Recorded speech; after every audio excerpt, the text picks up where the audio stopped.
Hey guys, how's it going? Coach Tyson from Off Strength, back with another video for you guys, and a really interesting one, and I think something that you really want to hear from me, that how did I improve my bench press in all of these years? Because if you've known me for a long time, you know that my bench has always suffered in terms of my total, and it's been the very weakest lift, especially when I was starting out. I had difficulties even bench pressing 100 kgs in competition, while my deadlift was already over 200 and my squat was close to that 200 kg mark. But then it's something that I've always been criticized for. Obviously, that's also something that I have personally thought, and it's always been focus of mine in terms of training, that how do I get my bench press up? How do I make it stronger? And over the past like 6-7 years that I've been powerlifting, these are the things I think that have helped me the most when it comes to making progress in my bench press, and which I actually have. I'm closer to the 150 plus range at this moment, and even now compared to my squat and deadlift, it's still relatively weaker, but definitely come a long way and improved drastically over the years. And 140 was something that I've chased for a long time. But yeah, let's get to the video now. All right, first thing, what most people focus on is their genetics, which is the absolute worst place that you want to analyze yourself as an athlete, because first, that there is literally no control that you have over how you are built compared to X, Y, and Z, because you also have your strengths. For me, I focus on building up a total rather than just focusing, on my bench press. So that's another factor. But genetics is something that I know that obviously it's not up there because I'm doing so many things and my bench is still not improving. But I completely choose to ignore the fact that I'm lesser able genetically, so that's something that I never think about because I can't control it. All I can do is what I'm given with, and these are the things that will help me improve my bench press. So first things first, early on, because I had so much success in my squat and deadlift, I progressed it in such a way different in comparison to everybody else who were powerlifting at the time or even training. So what I initially thought was, like, all of these people who are training for bodybuilding and powerlifting, that they're doing something different. So I need to do different in order to be different. So that was always my own agenda. But what I didn't realize is that bench press is a completely different movement, and what I'm doing to improve my squat and my deadlift does not relate why my bench press is not improving. So for example, let's say I would train my squat or deadlift 2 times a week at the very most, or 1 heavy session, and that's what I did for the bench press as well.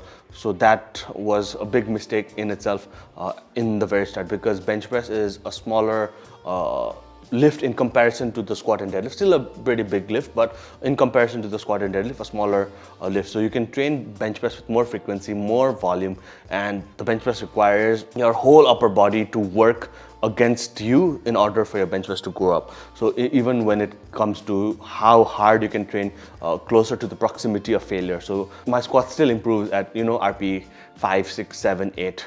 But for bench press, like maybe RP 5 or RP 6 on a primary day is pretty much useless, because it's a lighter movement and it's going to cause less stress on my body. So train the bench press with a bit more intensity in comparison to the squat and deadlift. And even when we do percentage back off work, bench press can be like 5-10% heavier than your deadlift in most cases. Not every single day, you don't have to push your bench press to RP 9-10, but in general, let's say if I'm doing 3x3 at 85% for the squat, maybe we could do 4x4 with the bench press, or maybe 4x3 or 5x3. But definitely you can do more work in the bench press, which is something that I failed to realize early on because of how much success I was getting in the squat and deadlift, and I thought I would get the same success even with my bench press doing this exact same thing. So that's number one, training the same as squat and deadlift. We've already spoken a bit about frequency, but in general,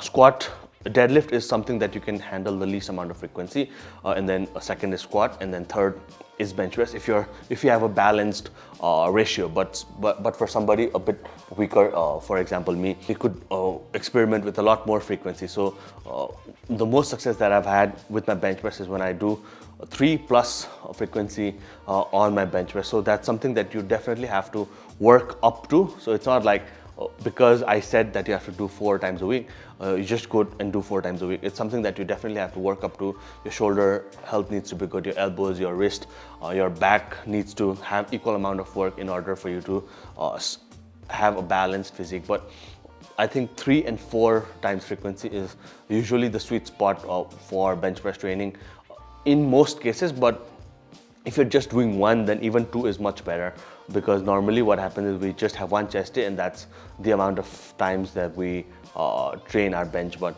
bench press, you definitely can do more, but I would still say that you have to divide your workload. Like the same workout you can't do twice or 3 times, so it has to be balanced. But frequency up is something that has helped me definitely when it comes to the bench press. The third thing I wouldn't say is necessarily a mistake, but it's definitely trial and error. But early on I was doing too many things that would potentially help my bench press. So changing my technique, changing my grip position, sometimes wide, sometimes close, trying a new technique like wrist position, trying to arch, trying to put your feet flat, trying to put your feet on your toes, feet position forward, backward, all of these things. And on top of that, trying out new equipment, trying out different shoes that would help me potentially get better in the bench press, new wrist wraps, trying on a belt. And all of these things are a valid point, but not until you know exactly what you're doing, right? So just trying them out blindly and trying to make decisions based on one session is a huge mistake that most powerlifters, I wouldn't say just beginners, but most powerlifters base it off of that. Just because one session is good in this certain equipment, the next might not be. So as long as you know what the purpose of that particular technique is, why is it that we're using this technique over the other technique in order to make your bench press better. So if you don't have the answer to that, then it's better that you stick to what you're doing, because you develop a strength curve with what you're actually doing. But it's better obviously if you reach out to coaches like ourselves or any other strength coaches or powerlifting coaches to figure out exactly what is it that you need to do, and then make the change accordingly. But not like just make a change because you heard a video or you saw a tip on Instagram, or why is it important to you, and does it justify that you change your technique? If the answer is yes, and if you know all of these things will help you improve your bench, then you make the change, but not just randomly. Because any new thing that you try, it requires some amount of repetition in order for you to know for sure that it's working. And then in training, our main priority is always to create more predictability, right? So if we're changing the small variables every single time, we don't know exactly what's causing the positive change. Is it because of that shoe, or is it because of the technique change, or is it because of the frequency added? So everything has to be very subtle, and then it has to be sure that it's going to work. Don't just keep changing different things just because somebody said so. So yeah, that's number 3, I guess. This is not an issue especially in Nepal, but in the world, or like just new powerlifters, people who've just entered into powerlifting and their first priority is the bench press, the squat and the deadlift. What happens with the bench press is that they fail to realize that bench press is an upper body movement. You have to be more jacked in order to bench press more, and it's just the fact of the matter, unless you have some crazy leverages. But even with crazy leverages, advanced muscle mass equals advanced bench press. So you have to focus on all your accessories, especially when you're starting out or you're a new lifter. You have to train your body parts hard. You have to train your back really hard. You have to train your shoulders, your chest, your arms, your forearms, whatever. Every single muscle in the upper body needs to be trained so that it grows bigger, and then it helps your bench press. So bench press week is not just one variable. It could come from anything related to your upper body. So if you have weak shoulders or weak triceps or weak back or whatever, bench press will get affected. And having all of these things, your bench will improve. But if you're like a power lifter, somebody who is already pretty advanced in terms of strength and size and everything, in terms of the pushing muscles, again, in order to get the hypertrophic needs, then what starts to happen is that athletes forget about the bench press, and then they do too many exercises such as, I'm weak at the bottom, so I need to do some flies, or my extension is a bit weak at the top, so I need to do triceps, or my midpoint is weak, so I need to do X, Y, and Z exercises, maybe push-ups or pullovers, or like my reach But all of these things are very overrated in that sense again. But you still have to train your back, like the muscles that doesn't involve the pushing muscles really, really hard. But in order for your bench to grow at the end of the day, like we talked about earlier in the video, frequency is king for sure. So bench press is the best exercise for the bench press, rather than, choosing 100 different exercises. And then bench press will help you hypertrophy, but also you need to do more hypertrophy than just chasing one movement. So maybe your hypertrophy bench session could be around the lines of bench press for 8 reps, 6 reps or whatever, close grip bench press, maybe even incline, but not too long that you start to specialize the incline over the flat bench press, but it should be a variation of the flat bench press.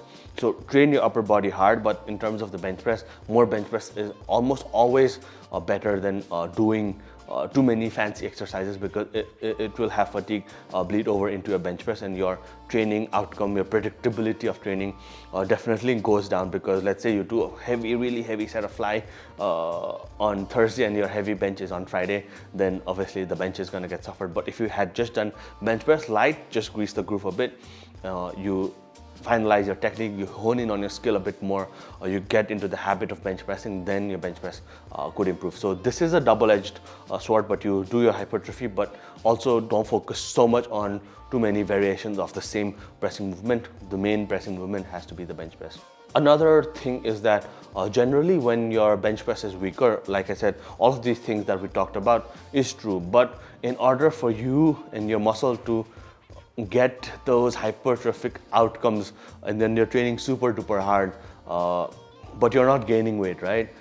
Especially as a more beginner athlete, you're not gaining weight. I think that is a big red flag in terms of bench press, because if you're not gaining weight, then where will the muscle come from? There's only so much fat that you can lose and change it into muscle, but that's not on a net a positive outcome for you, because you're spending all these years, but you're, let's say, 60 kgs and relatively lean, but very beginner numbers. So that means that you definitely need more muscle mass in your body, and the muscle will not come without you gaining weight, because obviously muscle also has weight, right? So not gaining weight is another huge problem that I see when it comes to the bench. Not just gain body fat, but like in order for you to build muscle, you need more body weight. So that's another huge factor that I see. But like we've seen in Nepal and all over the world, like smaller guys can bench big. Let's say, for example, Ayush. But when you look at Ayush's physique, it has so much muscle in it because his starting point was somewhere else. But even at like 70 kgs, he's a light guy, but big for where he started. So he put on like 20-25 kgs of muscle from when he started. Like we've seen his before and after pictures, right? So putting on weight doesn't mean you have to weigh 100 kgs, but you need to put on weight for your particular frame and then look like you actually can bench press big weight in order to bench press big weight. Because with my case, I was already like 80-85 kgs without even training a single day. People would assume that I don't need to gain any more weight just because I'm a big guy, like, and being 80 kgs, you have to be stronger than, somebody like Ayush, who's already bench pressing, 150 kgs at 70 kgs. But for me and my structure, I needed to put on more muscle. For me, being so lower body heavy from the very start, I had to work super duper hard in order to put on muscle in my upper body. So then I had to gain weight from 80 to 90 to 90, 100 and 110 now. But putting on quality size really matters. You have to gain weight, but the gain weight does not have to be a certain number. You don't have to be 100 kgs to, bench press 200, or, you don't have to be a certain amount of weight, or even in sense of like bodybuilding, you don't have to be 100 kgs to cut down to 70. But for your frame and what body fat you're comfortable with, you have to push the weight a little bit more. That's just the truth of the matter. Finally, technique for me has been huge, but like it may be different from what I talked about earlier in the video, that you don't keep changing technique. But if you find a rhythm, a pattern that is doable every single time, and you can get into a proper bench press position every single time that you're doing the bench press, and that is sustainable for you, it's good for your shoulders, you can handle the frequency, you can handle the volume, and then you can do the same repeatable setup every single time, that becomes really crucial. And that is something that you can stick to. If you look at my squat from even 7 years ago, it will look very similar to how it is now. That's because those techniques were already good at the very start, and I just had to repeat it and practice it over and over again. So if you can find yourself a very sustainable, proper bench press pattern that we talk about in Ox Strength, and all of our clients have a very sustainable technique in the bench press, then you can make progress, and then you just add finer details to the big clay or foundation that you have, which is your muscle, your predictability in training, efficient, repeatable technique, and then you just fine-tune little things from there. So it's not going to be like my bench press, how you see now, I think is a pretty sustainable technique for me because I've been doing it for 2 years. And then just little changes, feet position a bit, hand position, wrist position, just very, very minute details which will help you increase your bench press and which doesn't have to be drastic. So I think I covered pretty much what I had in my notes here. Yeah, if you have any questions, you can directly write a comment below. Don't DM me. Write a comment below, and then I will try and get back to you guys. Or else if you want coaching from any one of our coaches, myself, Ojas, Moidai, or Neha, or you want any customized training templates, even with the customized training templates, we have a Facebook group where you can ask us questions, and we'll try and reply with the best of our ability. You can sign up there, and then yeah, until next time, be strong.